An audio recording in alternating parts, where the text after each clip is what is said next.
इन चार ने कटवाई team India की नाक, तो ऑस्ट्रेलिया के खिलाफ करवाया पूरे देश का अपमान और भारतीय टीम की हार के हैं सबसे बड़े गुनहगार। आखिरकार वो कौन से गुनहगार हैं और क्या वजह है जिसकी वजह से हम ये बात कह रहे हैं कि भारत इस सीरीज को बराबर कर सकता था, लेकिन वो कौन सी गलती है जिसकी वजह से टीम इंडिया को यहां पर हार झेलनी पड़ी है।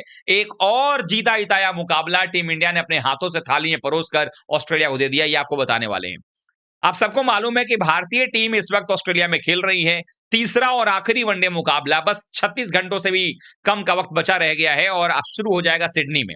यानी टर्न अराउंड टाइम काफी कम है। लेकिन जब पहला मैच खत्म हुआ था तभी ये सवाल उठाए गए थे कि भारतीय टीम अपने प्लेइंग 11 को सही अगर करती है तभी जाकर के भारतीय टीम कुछ अच्छा कर पाएगी। हमने भी आपको कई बार वीडियोस के माध्यम से बताया कि टीम इंडिया में बदलाव जरूरी है, ये खिलाड़ी होना चाहिए, ये खिलाड़ी नहीं होना चाहिए। लेकिन कुछ भी कह दिया जाए, भारतीय क्रिकेट फैंस चाहे जितनी भी अर्जी लगा लें, लेकिन भारतीय टीम के कोच मैनेजमेंट के ऊपर में जू तक नहीं रेंगती उनके कानों पर। नतीजा ये हुआ है कि भारतीय टीम जो दूसरे मैच के अंदर में उतरती है, एक बार फिर से टॉस हारी है। पिछले 2 सालों से टीम इंडिया टॉस जीती ही नहीं है।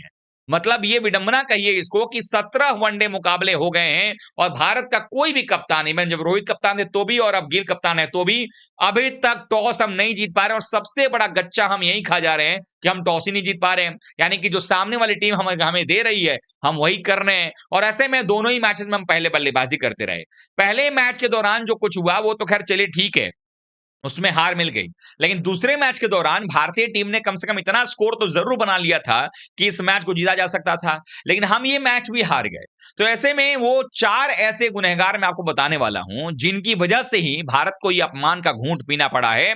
और अब आखिरी मैच के अंदर में ऑस्ट्रेलिया चाहे अपनी शेफील्ड शील्ड की कोई टीम लाके उतार दे, अपनी लोकल डोमेस्टिक टीम उतार दे, या जो बीबीएल की टीम है उसको उतार दे, हमारी हार ऐसा लग रहा है कि हमारी जो तैयारी है उसको देखते हुए वैसे भी पक्की नजर आएगी। क्योंकि ऑस्ट्रेलिया को पता है कि सीरीज तो वो जीत चुके हैं, उस दिन ट्रॉफी जो है वो उठाते नजर आएंगे। ट्रॉफी जब शूट हुआ था उस समय तो गिल और मिचेल मार्श एक साथ वो ट्रॉफी लिए थे, लेकिन अब जब तीसरा वनडे खत्म होगा तो भारत जीते या हारे ऑस्ट्रेलिया वालों के हाथ में वो ट्रॉफी रहेगी। और फिर ऑस्ट्रेलियाई सेलिब्रेशन तो आप सबको पता ही है कि कैसे चिढ़ मचाती है भारतीय फैंस के अंदर में, या जब हम सब देखते हैं तो वो सारी चीजें, वो जलालत जो है वो झेलनी पड़ेगी टीम इंडिया को। लेकिन इसके पीछे कारण कौन कौन रहे हैं? सबसे पहला कारण हमारे टीम इंडिया के मशहूर कप्तान शुभमन गिल साहब। गिल साहब द ग्रेट, ये ऐसे कप्तान है, जब से कप्तानी इनको मिली है इनको खुद को पता नहीं होता कि इनको टीम का प्लेइंग 11 क्या बनाना होगा। ये हर चीज के लिए गंभीर के पास पहुंच जाते हैं। टीम इंडिया के अंदर आप जब कप्तानी कर रहे हो तो एक सिर्फ कप्तानी फील्ड में नहीं दिखाई देती, बल्ले से भी दिखाना होता है, जैसे रोहित शर्मा थे।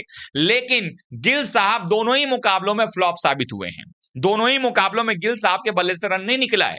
यानी कि इनकी बल्लेबाजी जो है वो चल ही नहीं रही है। और कप्तानी तो खैर हम सब समझ ही रहे हैं कप्तानी में कितना कुछ कर रहे हैं, तो वो नहीं चल रही है। और इस मुकाबले की भी बात करें तो भारतीय टीम के लिए जब बल्लेबाजी करने आए थे तो गिल साहब 9 गेंदों में 9 रन बना करके एक चौके की मदद से निपट गए। उसके बाद आप देखेंगे तो कौन रहे यहाँ पर दोषी? वो रहे हैं विराट कोहली। विराट कोहली लंदन में रहते हैं अपने परिवार के साथ, कोई कहीं पर भी रह सकता है, उसमें कोई दिक्कत वाली बात नहीं है। हमारे आन बान शान रहे विराट कोहली, किंग कोहली हम ऐसे थोड़ी ना कहते हैं। वो स्किल सेट उनके पास में, वो नाम है, सब कुछ है। लेकिन एक बात तो माननी पड़ेगी कि विराट कोहली के पास मैच प्रैक्टिस नहीं था। और अगर आपको याद हो, मैंने हमेशा एक बात कही है कि आपके पास चाहे आप कितने बड़े फिटेस्ट प्लेयर दुनिया के, आप दुनिया में सबसे फिट आदमी क्यों ना हो, लेकिन जो आप काम कर रहे हैं उस काम को करने के लिए आप फिट हैं या नहीं, ये बड़ा जरूरी है। आपने जो फिटनेस टेस्ट जब बीसीसीआई की सिलेक्शन कमेटी ने मांगा था तो लंदन में दिया था विराट कोहली ने फिटनेस टेस्ट। फिट तो बहुत हैं, लेकिन मैच फिट क्या है या नहीं है? और मैच फिट से भी ज्यादा जरूरी है गेम टाइम। वो गेम टाइम विराट कोहली को नहीं मिला क्योंकि डोमेस्टिक मैचेस वो खेलते नहीं है। और इसीलिए सीधे जाकर ऑस्ट्रेलिया में बैठ गए, वहां उतर गए कि चलो भाई अब खेल लेंगे, वो नहीं हो पाया। 2 मैच में 2 डबल 0 लेकर के वापस आ रहे हैं, यानी कि 2 मैच में 2 डक है। एक मैच में 8 गेंद तक पारी चली शून्य पर आउट होने के लिए, और इस मुकाबले के अंदर में 3 गेंद तक पारी चली शून्य पर आउट होने के लिए। यानी दोनों मुकाबलों को मिलाकर के 11 गेंदें खेली हैं विराट कोहली ने, और अभी तक खाता खोलने के इंतजार है, शायद अब सिडनी में खुल जाए तो खुल जाए। तीसरे सबसे बड़े दोषी की बात कर लें तो केएल राहुल। केएल राहुल ने जब चौका लगाया उसके बाद अचानक से, उस टाइम पर पता था कि विकेट गिरा हुआ है, थोड़ा संभल कर खेलना चाहिए, वहां पर शॉट लगाने गए और वो निपट गए। लेकिन मैं इसमें दोष केएल राहुल का सिर्फ नहीं दूंगा, क्योंकि केएल राहुल के साथ में भी इस टीम इंडिया ने उनको ऐसा समझ लिया है जैसे पेंडुलम, कभी इधर कभी उधर। इसमें सिर्फ केएल राहुल की गलती नहीं है, इसमें मैनेजमेंट की भी गलती है, कप्तान की भी गलती है, क्योंकि केएल राहुल को कभी ओपनिंग भेजा जाता है, कभी नंबर 3, कभी 4, कभी 5, कभी 6, कभी 7, कभी 8। शायद केएल राहुल भी यही सोच रहे होंगे, काश अपने पारिवारिक धंधे में ध्यान दिया रहता क्रिकेट के बजाय, तो इतना इधर उधर नहीं होना पड़ता। यानी कि क्रिकेट में उनको खुद को पता नहीं होता है कब कौन से पोजीशन में बल्लेबाजी के लिए भेजा जाएगा, और यही होता हुआ नजर आ रहा है। बार बार बैटिंग ऑर्डर उनका चेंज करना उनके ऊपर हावी हो रहा है, जैसा टी20 में संजू के साथ हो रहा है, सेम चीज वनडे में अब केएल राहुल के साथ किया जा रहा है। उसके अलावा एक और खिलाड़ी जो सबसे बड़े जो है वो इस मुकाबले गुनहगार आप उनको मान सकते हैं, वो है हर्षित राणा। हर्षित राणा को खिलाने के चक्कर में, इसलिए नहीं कि परफॉर्मेंस अच्छा नहीं हुआ, 2 विकेट निकाला है, लेकिन मार भी खूब खाए हैं, बॉलिंग अच्छी हो नहीं रही उनसे, उसके अलावा बल्लेबाजी में भले ही रन बना दिए हों, लेकिन हर्षित राणा के चक्कर में वो खिलाड़ी इस टीम में नहीं आ पा रहा जो वेल डिजर्व प्लेयर है, और वो प्लेयर कोई और नहीं है, कुलदीप यादव है। वो प्लेयर जिसने अभी वेस्ट इंडीज के खिलाफ में 5 विकेट का हॉल निकाला था, उस खिलाड़ी को आपने इस वनडे सीरीज से बाहर रखा है। और ये बात भी सच है कि अगला मुकाबला जो सिडनी में होगा, आप देखें कुलदीप यादव टीम में आएंगे, अब किसकी जगह पर आएंगे ये वक्त बताएगा, लेकिन 36 घंटे के बाद आपको दिखाई देगा कुलदीप यादव मैच खेलते नजर आएंगे, क्योंकि कुलदीप यादव वो प्लेयर है जो आपको कम से कम जलील होने से बचा सकता है, यानी कि आपका जो सुपड़ा साफ होने वाला है 3-0 से, उसको होने से बचा सकता है कुलदीप यादव ही। ऐसे में कुलदीप यादव का ना होना भारतीय टीम के लिए मुश्किल खड़ा करता नजर आया। अब यहीं से मैं एक और चीज बताता हूं आपको, ऑस्ट्रेलिया की टीम के लिए पता है प्लेयर ऑफ द मैच कौन बना? Adam Zampa. 4 विकेट बंदे ने निकाले हैं, पिछला मैच वो खेला नहीं था, क्योंकि वो पिछले मैच में नहीं थे पारिवारिक कारणों की वजह से, वो पिता बने हैं, और ऐसे में जैसे ही वो आए हैं दूसरे मैच में, उनको ऑस्ट्रेलिया ने दोबारा खिलाया सीधे मैच के अंदर में, 4 विकेट लेके गए। और एडम जेम्पा पता है कौन से स्पिनर है? फिंगर स्पिनर नहीं है, लेग स्पिनर है, और ऑस्ट्रेलियन कंडीशंस के अंदर में लेग स्पिनर्स हमेशा से ही प्रभावी रहे हैं।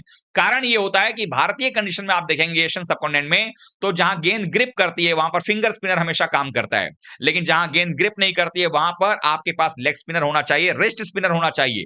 और मैं ये बात दावे के साथ कहता हूं कि कुलदीप यादव कहीं भी, किसी भी दिन, किसी भी स्टेडियम में, किसी भी टीम के खिलाफ एडम जेम्पा से बेहतर क्वालिटी स्पिनर हैं। उसके बावजूद दुर्भाग्य ये है कि कुलदीप यादव के भारत में 5 विकेट लेने के बाद भी हम उनको ऑस्ट्रेलिया के कंडीशंस में, जहां मिडिल ओवर्स में आपको स्पिनर चाहिए था, इवन सेकंड वनडे के अंदर में हमारे स्पिनर्स वाशिंगटन सुंदर और अक्सर ने अच्छा काम किया था, हम कुलदीप को नहीं खिला रहे हैं। क्यों नहीं खिला रहे हैं? क्योंकि हमको एक तो नंबर 8 तक की बल्लेबाजी चाहिए, और जो पेसर चाहिए उसमें हमको हर्षित राणा की एंट्री चाहिए। तो अब सवाल ये बनता है कुलदीप यादव को अब तो आप खिला भी लोगे तो असर क्या पड़ेगा? सीरीज का रिजल्ट तो खत्म हो चुका है, चाहे आप 3-0 से हारो, चाहे आप 2-1 से हारो, सीरीज तो आपके हाथ से जा चुकी है। अब एक ही चीज बचता है, वो ये कि क्या विराट कोहली कम से कम आखिरी मुकाबले के अंदर में कोई ऐसी बड़ी पारी खेलेंगे जिससे ये उम्मीद बंधे कि चलो कम से कम मैच प्रैक्टिस उनको मिलता हुआ नजर आया है। क्योंकि विराट कोहली तो नहीं चल पाए, रोहित शर्मा ने शानदार पारी खेली है, और रोहित तो दिखा रहे हैं कि वो पहले भी फॉर्म में थे, अभी भी फॉर्म में है, और अब तो फिटनेस भी सही कर लिया है, तो आगे के लिए वो ध्यान दे रहे हैं। लेकिन टीम इंडिया की जो ये गलतियां हुई हैं, इसके सबसे बड़े अगर गुनहगार की बात करें तो वो गौतम गंभीर हैं, जो शीर्ष पर बैठे हुए हैं, जिनके इशारों पर सारे फैसले लिए जा रहे हैं। तो आपको क्या लग रहा है, क्या यहां पर जो टीम इंडिया के साथ हुआ है वो सही हुआ है या गलत हुआ है? कमेंट करिएगा। Thank you so much.